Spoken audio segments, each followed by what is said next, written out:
Hi, Katie. It's so good to see you and your pink hair. This is new. It is. And there, I know there's a big story behind it, which you're going to share today. It's wonderful to see you. Thank you so much for joining us on the Everyday Mystic. You're so welcome, Carissa. It's so wonderful to think about how people weave in and out of our lives and how you and I first connected back in 2017, I believe. It feels like a whole lifetime ago. So much has happened. I know in your life, certainly mine too. Wow. We're going to get into some of that of what the last few years have entailed. I'm excited to have you on because when we met then, yes, your life was so different than it is right now. And in the getting to know you more, I've found and realized that much of your journey has been sprinkled with, supported and held by, and even pushed forward with some of these mystical, spiritual practices that, it's not the first thing that comes up in conversation when you meet at a conference like we did. So I'm just, it's been delightful getting to know that about you and your journey. So since our listeners don't know anything about you and your journey, I'd love for you to share a bit of that with us as far as, who you are, what brings you here today sitting with me with your pink hair, because I know that's a big part of the story. Yeah. And tell us a little background, and then we'll get into some of the fun, juicy woo-woo stuff. Yeah, absolutely. So my name is Katie Joy Duke. I am an author of a memoir called Still Breathing, My Journey with Love, Loss, and Reinvention. I published my memoir this past spring. It was a massive accomplishment for me, something that I worked on for over 6 years. The story was inspired by the very brief and beautiful life of my daughter, Poppy. She was stillborn at full term in October of 2015. She was my firstborn. And when she was born, I was a practicing lawyer. I was a disability lawyer. I'd been working for 10 years as a lawyer. I had just gotten married to my husband, Eli. I was on top of the world and felt like, just the world was my oyster. And then this very devastating, unexpected event occurred and she died. And that really put my life on a completely different course. Mm-hmm. And I changed careers. I learned how to grieve. I've been through a lot. And just as I was publishing the book, I got my first ever mammogram and found out that I had stage 4 breast cancer. Mm. And so in April of this past year, I started with chemotherapy, and I did 5 months of chemotherapy, lost all my hair, and a whole lot of energy, but never my will to live.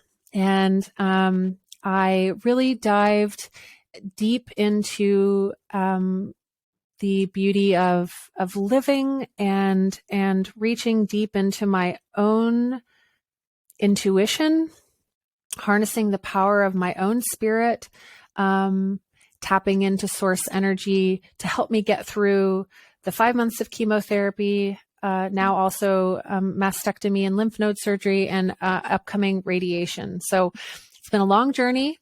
I'm doing really, really well with treatment.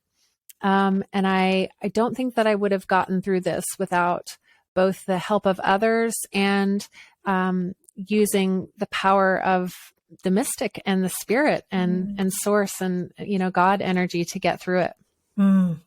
Yeah. What battles, both emotional, physical, that you've experienced. You look incredible, by the way. You look like there's so much life going on in you. So to know that you're actually still actively in treatment is amazing to me, to see so much life in your body around you and your aura. It's gorgeous.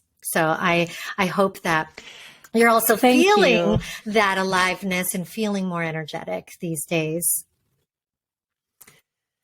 I have come to discover something about myself through this whole process that is, it directly relates to what you just reflected to me. And what I've discovered is at the time when I was completely bald, I had no eyelashes, I had no eyebrows, my eyes were a bit sunken. At times I kind of appeared grayish, because of the poison that was in me that was doing its job. I would be out in the world and either I would meet someone I'd never met before, or some friends of mine would see me. They hadn't seen me in a little while, and they would say, Katie, they would reflect my beauty, my radiance back to me. And I thought, gosh, I'm stripped of everything that the world would tell us is what defines our beauty, right? From this, very external perspective. And yet, no matter how much has been taken away from me, I clearly carry this radiance with me no matter where I go. And it was very, very encouraging. And I ultimately, I realized like, that's just my soul. That's my essence. It's an energy that I cannot leave behind, even if I wanted to, right? It can't be taken away from me, even when all of the sort of external trappings of beauty are taken. And it was such a huge lesson for me to realize that light, it's there, right? No matter what. And every single one of us have that light within us. And I think that mine was able to continue to shine brightly in spite of what I was going through because I tapped into it. I anchored into it as if it were the only thing that could keep me going, as if without it, I guess I had to come to terms with my own mortality going through this treatment process and realizing with a stage 4 diagnosis that it was very possible that treatment wouldn't work. It was very possible that 41 years was all I was going to get. And in coming to terms with my mortality and releasing the fear of death, which I really do feel like I have done, I was really able to anchor into what I truly believe is what matters, is our soul's journey, and that we are spiritual beings having a physical experience. And so even on the days when I was in agonizing pain and couldn't imagine, the next day because I was so overwhelmed with the present moment, I just remembered, okay, this body it's an experiment. This is just an experiment. This is an opportunity that I've been given as a soul, as a light being, to come into this physical being and to feel this pain, to suffer through this, merely as an experiment. And so every day now, it sounds almost trite, but every day is such a gift. It's such a miracle. And it really has transformed my way of being in the world. The fact that you have allowed it to, because I know not everybody in your situation would be moving through this with as much grace and in willingness to learn from the experience. And I think that's a huge part of a foundational core of being a spiritual being, and meaning that you understand that you're a light being, that you're a soul in a body, that you understand that you're more than just this, right? Flesh and blood. And so at that core, the way I see it is that we understand that we are having an experience, just like you described, that we can also choose to wield and craft and create our experience in ways that we weren't necessarily taught in growing up or through traditional schooling or through any of the sort of normal means in society, right? Unless you grew up with like really hippie parents or in a really cool community, but most of us didn't have that experience, right? So tell me and tell us, what is it that, what was your first experience of the understanding of yourself as a light being, as, beyond just your body? Well, I could take it way back and think about sort of my childhood, and there has been this sense of curiosity and I'm just going to call it wisdom in me that I remember thinking, even as a maybe 12, 13, 14-year-old, thinking to myself, gosh, like how, and this is such a personal, internal experience, but thinking to myself, how could I, in this brief period of time that I've had on this planet, feel so deeply, think so deeply, long so deeply, have such a sense of curiosity about how things work. I remember my first ever favorite quote was, and I don't even now remember who said it, but the unexamined life is not worth living. Mm. And I'm sure we could type that into Google real quick, right? So, but I've always had that sense of like the unexamined life because I've always been so contemplative.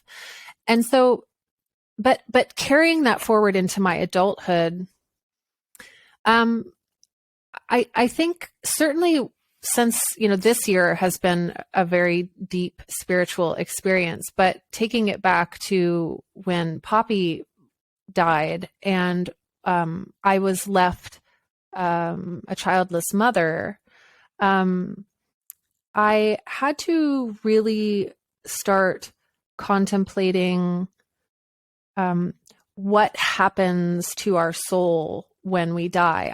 I'd never, I mean, I went to church when I was a young child. It was more, I think, out of convenience. There was like youth groups and choir and this sort of thing. I stopped going in high school, and I haven't really been back since for other reasons. But so I think when Poppy died, I really started to question, okay, so what does happen to this soul when we die? I was so curious about like, where was she? Mm-hmm. She's not here in the physical form. She was within me in the physical form.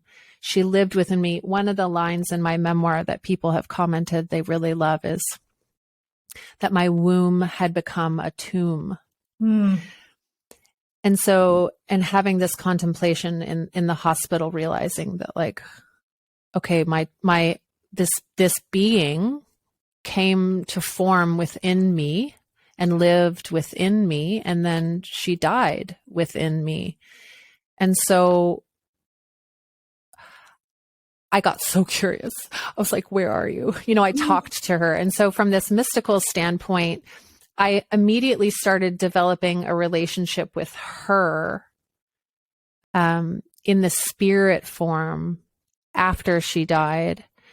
I mean, there was, of course, the initial devastation and shock and grief. I don't want to step over any of that for those that are listening, right? I mean, it was devastating.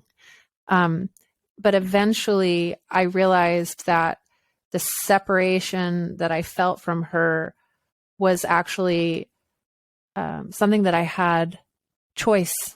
If anyone was going to develop a relationship with her, it was my responsibility, right? So I took responsibility over connecting with that spirit form.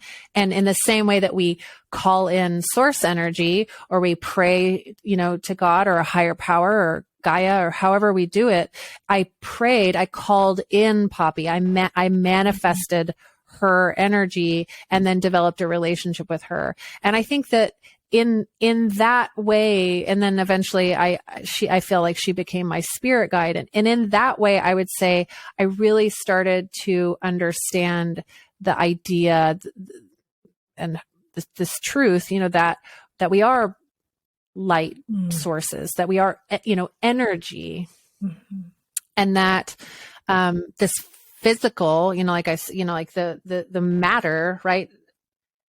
That there's more space in us than there is matter, right? There's and really, well, certainly now with cancer treatment, getting really curious about the quantum field. I've been dabbling in quantum meditations and things like that, but that's a long-winded way of saying I think really was with Poppy where I really started to envision us as light sources that can be wherever we need to be, whenever we need to be there, across time and space. You mentioned that she's become a spirit guide for you. So do you call on her at specific times? Do you have a relationship with her in spirit that is like a daughter, or is she more an equal, or even something different?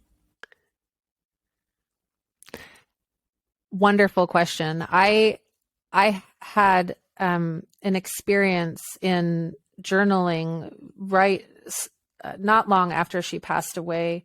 And I don't remember if that journal entry necessarily made it into the book, because several did, but where I realized that she was no longer a baby.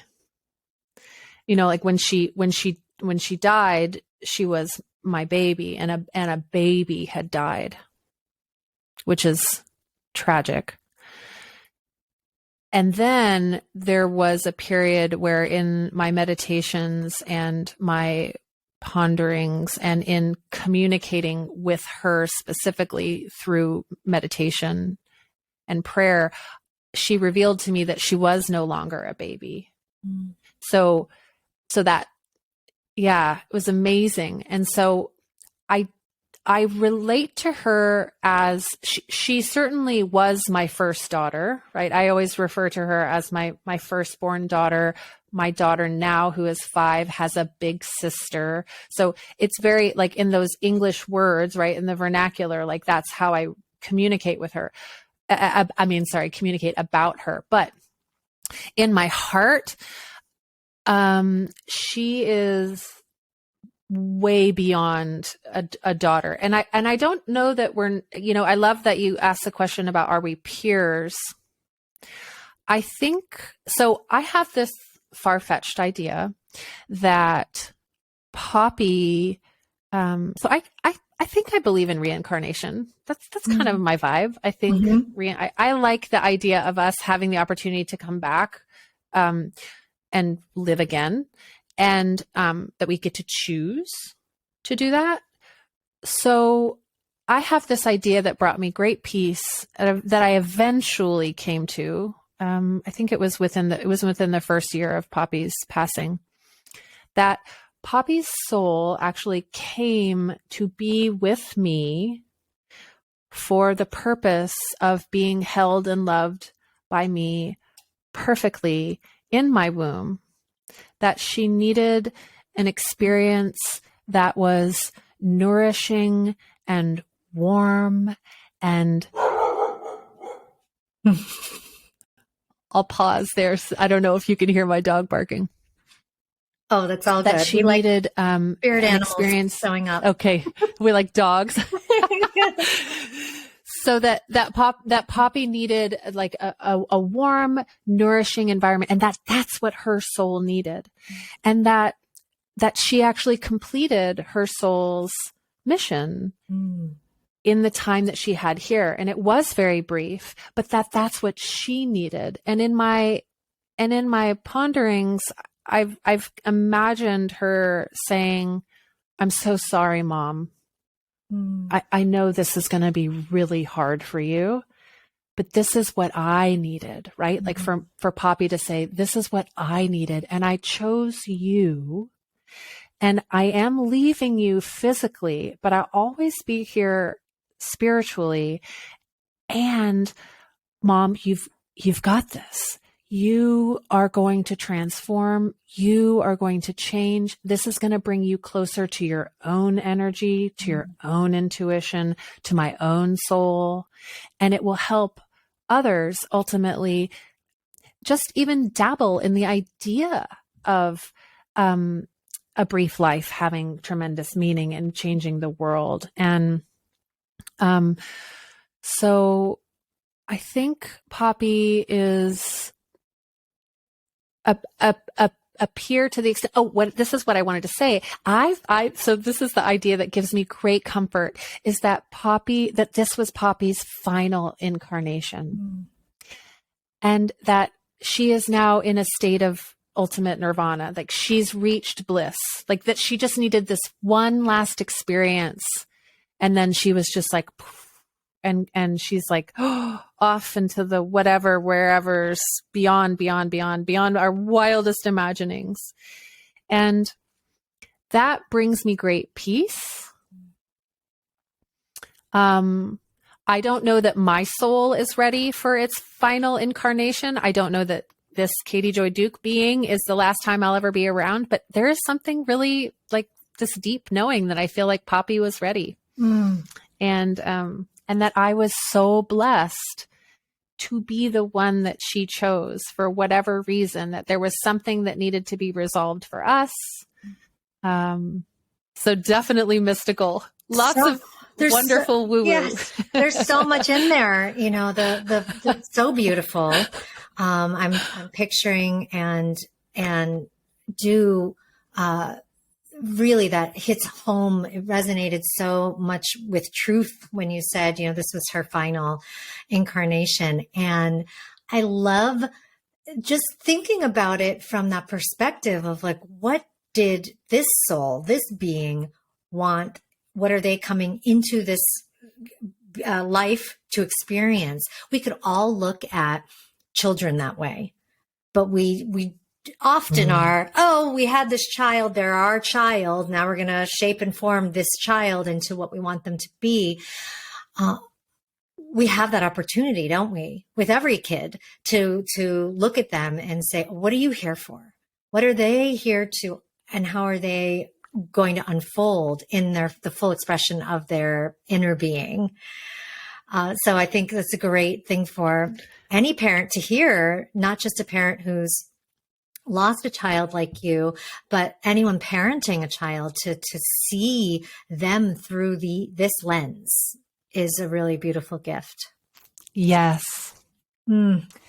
That reminds me of something that Khalil Gibran, a great Sufi mystic, says about children in the book, The Prophet. And I'm not going to be able to quote it exactly, but he says, essentially, let us be more like our children. Let us, the parents, try to actually remember what it's like to be a child rather than shaping them into whatever. They do not belong to us. He says they are not ours.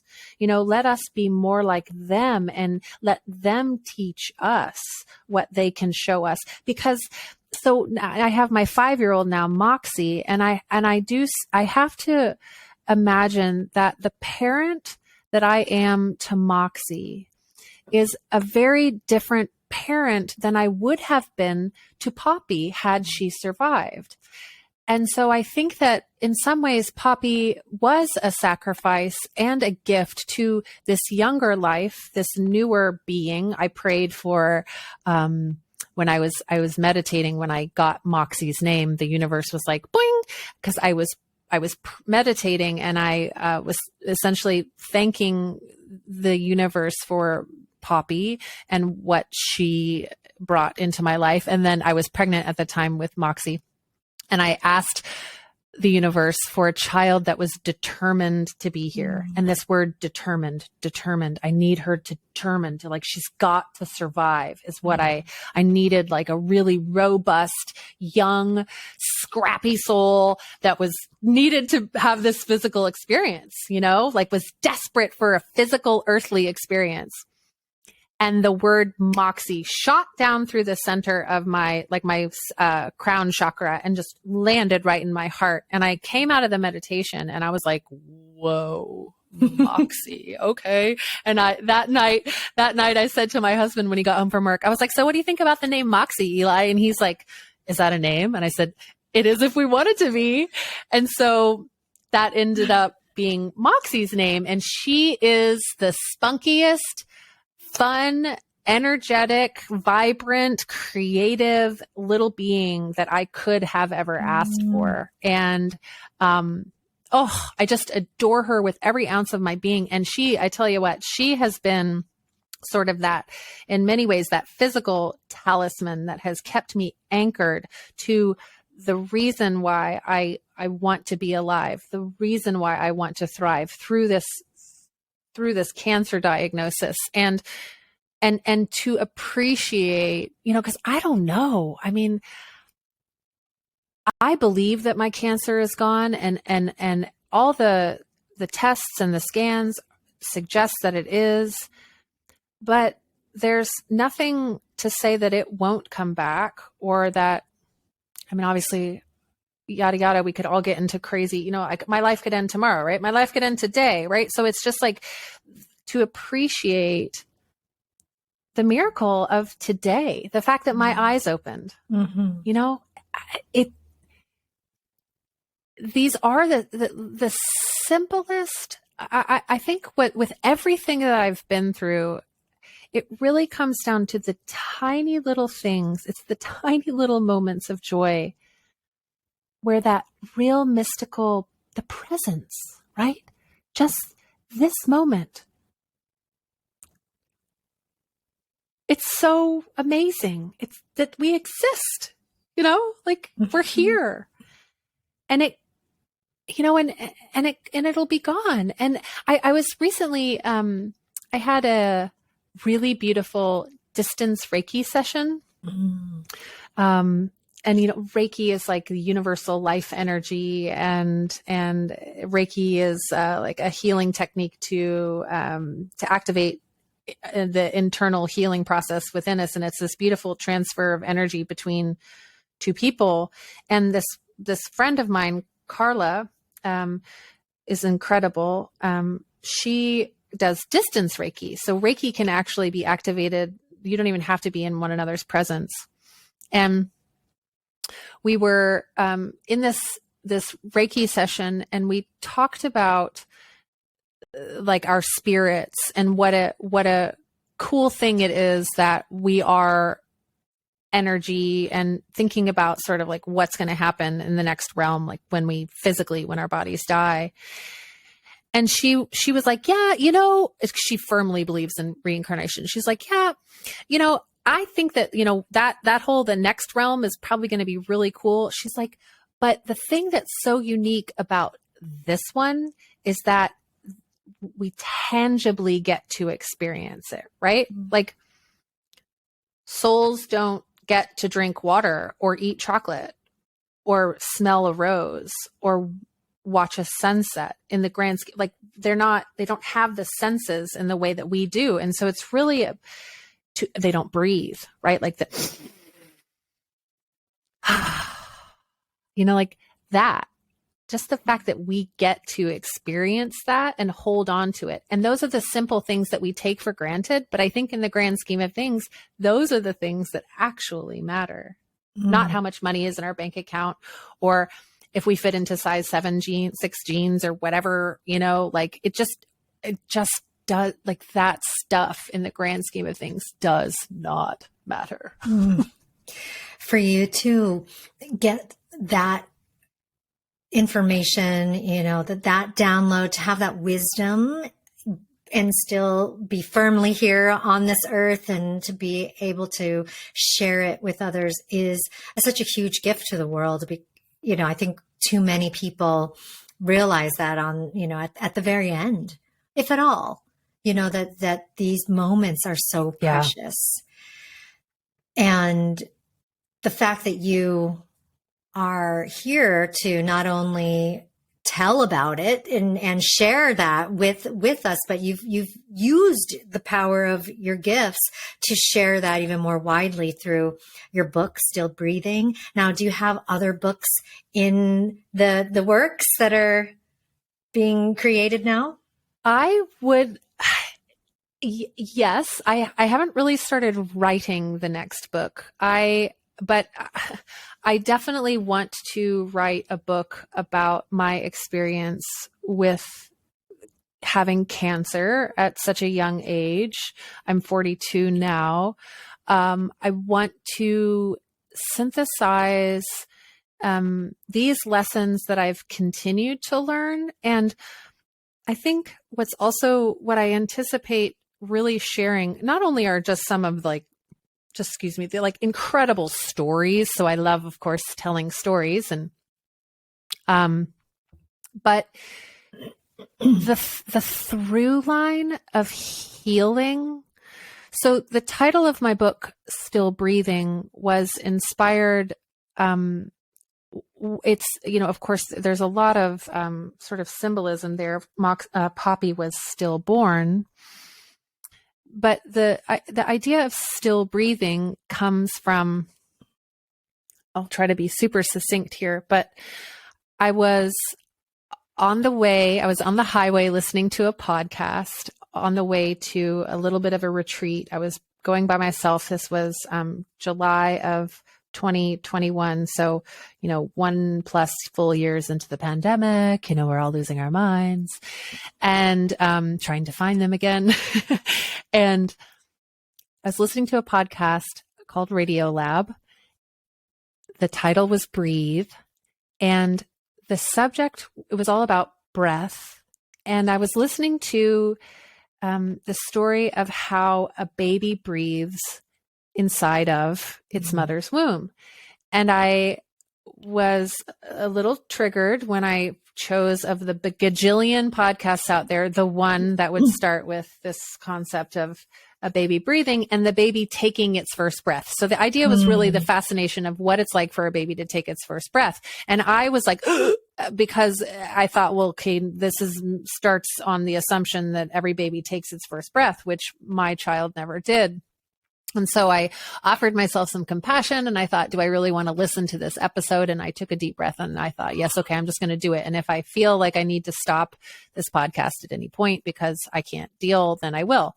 And what ended up happening is, again, like you used the word download, I ended up having this beautiful spiritual download as I learned about the transference of, my oxygen, where I would breathe in, it would go into, passing through my lungs into the umbilical cord, and then the umbilical cord transferring the oxygen into the baby. And the fetus, that one of the cool things is that in the two chambers in our heart, there's a flap door between the two chambers while a baby is in utero, and it waves back and forth. So oxygenated and deoxygenated blood are mixing together the entire time. And then that oxygen passes through the baby and it comes back in through the placenta and the umbilical cord. And then I exhale the baby's carbon dioxide, which is just so fascinating. I mean, we knew this, right? As moms, like we get that, but then when you think about it, you're literally exhaling, you're inhaling oxygen for the baby, you're exhaling what the baby no longer needs. The moment that the baby is born, so the baby passes through the birth canal, and the second the baby hits air, it goes from being, a water creature to an air creature. And that trapdoor in the heart between the left and the right ventricles smacks shut. Wow. And it becomes a wall. Yeah. And in the wall forming, that traumatic moment is what causes the baby to go, because it no longer has the oxygen that's just been freely mixing. It has to take its first big gasp. And so I'm listening to this and I'm just completely enthralled. And I'm like, holy cow, at that point I'd had 2 children, and, one had passed and one had lived, and I'm just completely overwhelmed. And then it struck me in that moment, I'm still breathing. I am still breathing for both of us. Mm. Poppy is not here to physically breathe on her own, but I am. And I was always breathing for her, and I will continue to breathe for her, and I will breathe life into her story, into her purpose. I will write the book, right? I will carry her legacy forward. And all of that is to say, in the context of like a next book, what I feel like I've really learned through this process of going through cancer treatment is that healing is an ever constant process. Mm. And we will never stop healing. I mean, even that's what sleep is, right? Like you think the reason we sleep is so that our cells have time to heal and repair from whatever we did to ourselves during the day. Recovery, healing. Mm-hmm. And so I want to really capture this understanding, because I used to be like a crazy perfectionist. I mean, crazy expectations. I held the bar so high for myself. I mean, I was one of those people that like just whipped my own back, just lashed myself with like never good enough. I could always do better. Wouldn't even try a thing unless I could get it perfect the first time. Like a lot of that sort of mindset used to control me. And it's certainly there was like a line in the sand after Poppy died where like that way of being wasn't really going to work for me anymore. And especially since being diagnosed with cancer, that has been sort of the big falling away. You think about peeling back the onion or whatever, of just like the layers of realizing like what truly doesn't serve me anymore. And this idea of having to get things perfect, I'm like, okay, well, all right, universe. I'm like, seriously, like if I was sent, if I contracted to learn big lessons, which I'm coming to terms with, I think that's what I signed up for, was to learn big lessons and then be able to talk about them. It's that, I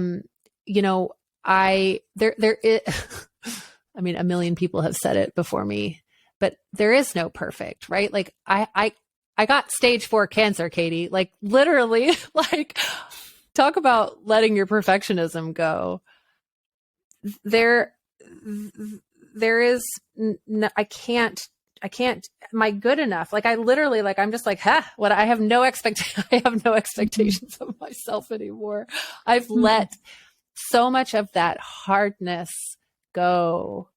I've laid down the shields and the swords and all the things, the protective barriers. And I'm doing my best to notice when those show up again and just go, okay, that doesn't work. That doesn't serve me. That's that old way of being. And, and all of that to say too, I was also recently diagnosed by a psychiatrist with PTSD, not surprisingly. And I advocated for that because I was having a hard time functioning. Like I noticed that my nervous system needs so much time now to heal and recover because cancer treatment is deeply traumatizing. It's so hard on the body. It's so hard on the spirit. It's so hard on the mind. It's so hard on like all the things you want to do, but you can't do anymore because you can't even focus or concentrate. So I don't ever want to come across as if I'm minimizing anything, because God, I've been through hell multiple times. And I think it's really just that, again, we're healing. If you can just remember that every day is a healing process, every day is just healing. I don't know if that's like, I've really reduced my I've had to really, again, it's the simple stuff. It's like, yes, I want to accomplish stuff. Yes, I want to write another book. Yes, I want to share these things. Yes, I actually want to remember to post about them. Yes, I actually want, but like, if I don't, and all I do today is heal, and all I do today is take care of myself and my little tiny, my family, my husband, my daughter, my dog. If all I do today is generate love between that small little insular group of people, that is more than enough. I love that you said that. My husband and I talk about that a lot. I work, full time outside, well, in the home, but for things outside of the home, whereas he works in the home, taking care of our son and me and cooking and doing all of the household things. And we talk about that often when it comes to, doing enough, and he's doing when it comes to homeschooling our son and taking care of him by cooking him nourishing meals, so much enoughness, so much. Like, there's nothing else that needs to happen. And we humans have really complicated life, haven't we? To make it that we have to achieve this and do that and accomplish all of these goals that we've set up for ourselves, which I feel are, really false equivalencies. They are, the trophies that we're trying to earn to feel okay or to feel noticed or appreciated. It's like they are empty platitudes for these really big voids that many of us have. And whether that's from deep trauma in childhood or just regular old trauma from childhood, or just, living here on this plane, those voids cannot be filled, right, with achievements and perfection and going out and getting multiple degrees necessarily. It gets filled by the quieting and the listening and everything you just said, the simplest of things of just sitting with yourself and breathing. I love that, that you've come to that. And I love that you are using that in your everyday and that you've realized how much enoughness that is. So tell us a little more about those practices and the things that you do. You've mentioned that you've had a Reiki treatment recently, and that you meditate. Are there other tools, rituals, practices, even if they've come from different books or retreats you've been on? Are there other things that have really been profound for you and created some, like, these are my go-to things that I call on every day? Yeah, absolutely. The one thing that I do call on almost every single day is the practice of yoga nidra. And yoga nidra is basically yogic sleep. And it's, you're not actually asleep, but you are putting your nervous system into you're getting your nervous system into the state of rest and digest. So that you're activating the parasympathetic nervous system by systematically relaxing parts of your body. And I do this with the guided meditations. And there are so many amazing apps out there now. I use Insight Timer, which I highly recommend. And there are thousands of yoga nidras that you can listen to, but I would say almost every single day I will take a yoga nidra nap. 20, 30 minutes. And I will, I'm laying on my bed. It's very comfortable. Anyone can do it. You don't have to sit in lotus position. In fact, you're not supposed to. But it's a way to heal and restore and rejuvenate by really letting go. And you're lying in corpse pose. there couldn't be anything more relaxing. So yoga nidra is probably my number one life-saving tool. I've learned to ask for help in a whole new way. So I call on the help of others, and I embrace social support. And so I think that that's a really powerful tool. It's obviously hard for a lot of people to ask for help. Especially I think women are taught, or our culture, that we're supposed to be able to do it all and yada, yada. I would have not gotten through this experience without the support of my community. So asking others for help, putting it out there, being willing to practice vulnerability in that way, to say, whatever you got, I'll take it. And I've done that, and it's hard, but what's so hard? It's very humbling. It's very humbling. And so this experience to me has been very humbling, to say, I cannot do this alone. I cannot do this without the help of others, and I don't want to, and I'm not going to try to. So asking for help, asking for prayer. I'm not particularly religious. Obviously, I'm spiritual. I have asked for anyone and everyone to pray for me. If anyone out there is willing to put positive thoughts into the ether on my behalf, I want it.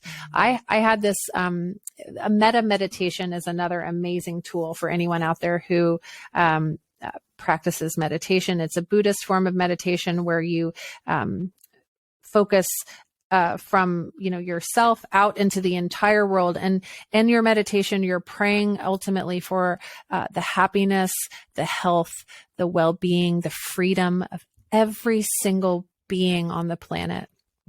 And it's kind of one of those crazy things where you try to wrap your head around, like, I'm really praying for the well-being of the entire planet. How is that going to ever make a difference?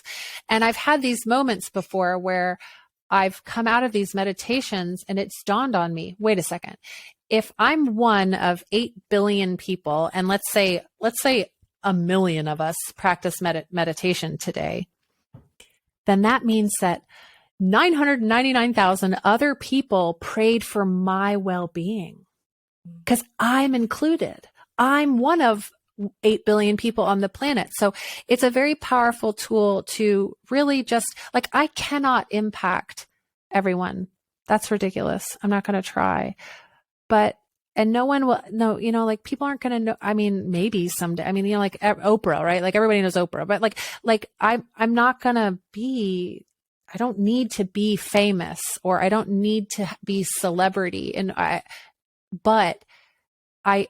But if other people will pray for me, I'll take it. So prayer is another one that I just think is such a powerful tool. Yes. In so many ways. The quantum. Yeah.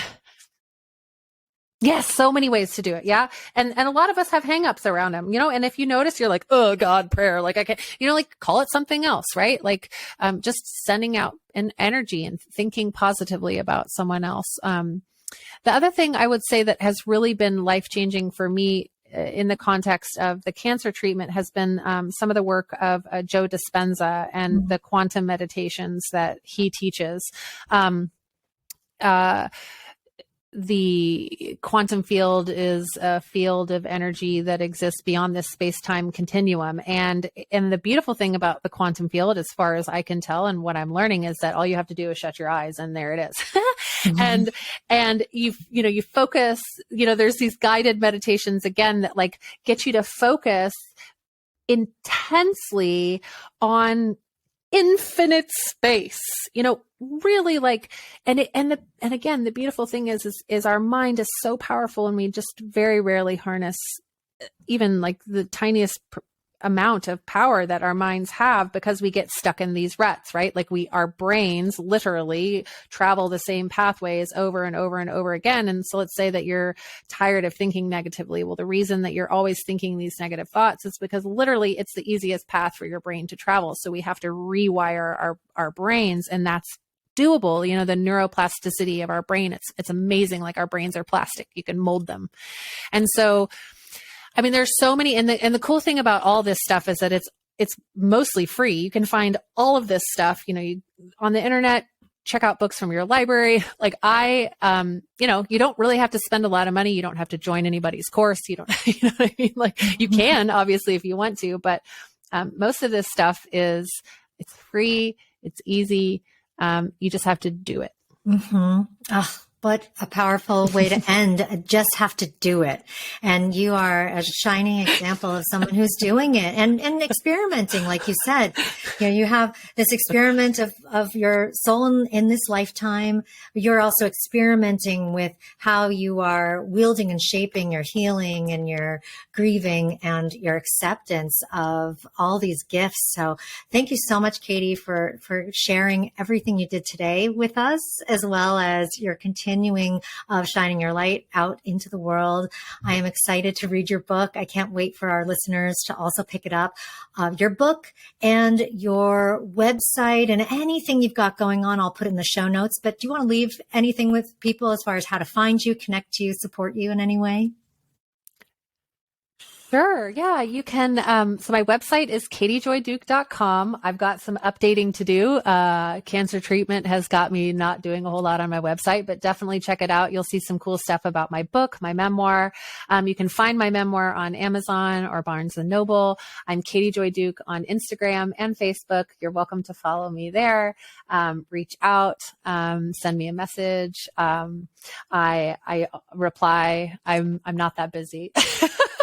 I have been a life coach in the past. I don't have any clients right now, to be totally transparent. I have not really been working very much this year.